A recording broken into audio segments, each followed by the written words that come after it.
It was the first time I saw my mother truly cry. Not the quiet tears of disappointment or the silent sobs of loneliness. This was a guttural, soul-crushing wail that echoed through the hospice room and shattered me completely. She held a single, faded photograph of my father, a man I barely remembered. He had been a hero to me, but he was a stranger to her when he died. I was 35, and it finally hit me what we had lost. My mother, Sarah, was a hard-working nurse who had given up her dreams for her family. My father was a traveling salesman who chased his career across the country, always promising to come home soon. Their marriage was a collection of voicemails and hurried phone calls. Two people living parallel lives under the same roof. The love was there, buried deep beneath the resentment and the silence. It was a love we all took for granted, believing there would always be more time. The call came on a Tuesday afternoon, a heart attack, sudden and devastating. He was gone before my mother could even say goodbye. She spent years building a wall around her heart, protecting it from the pain of his absence, and now that wall was her prison.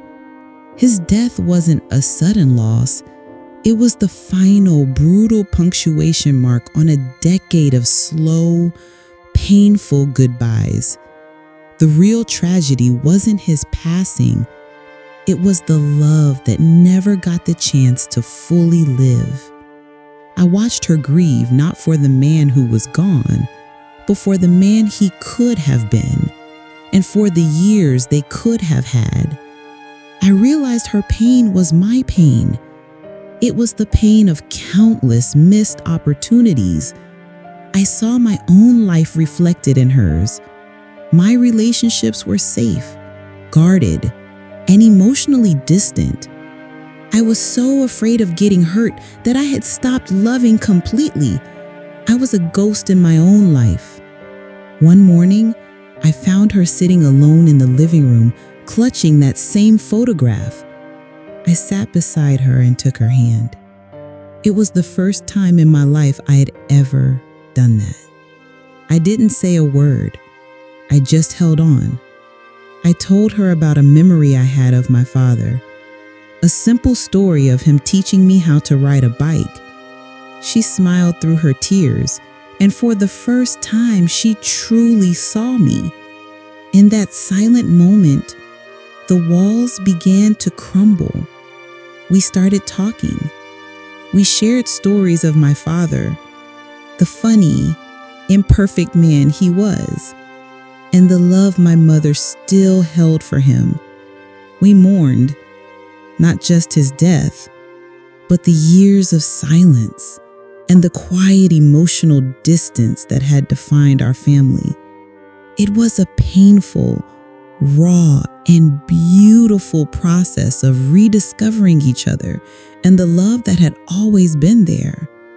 We learned to embrace the love that remained messy and broken as it was. The silence that had defined our family was finally broken.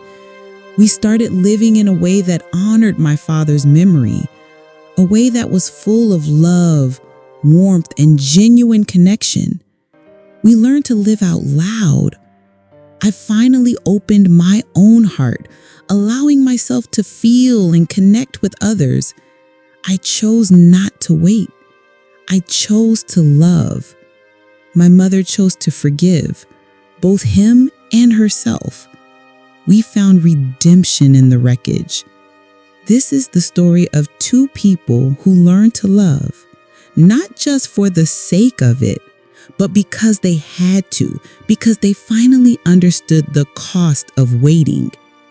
What would you do with the love you have today if you knew tomorrow might never come?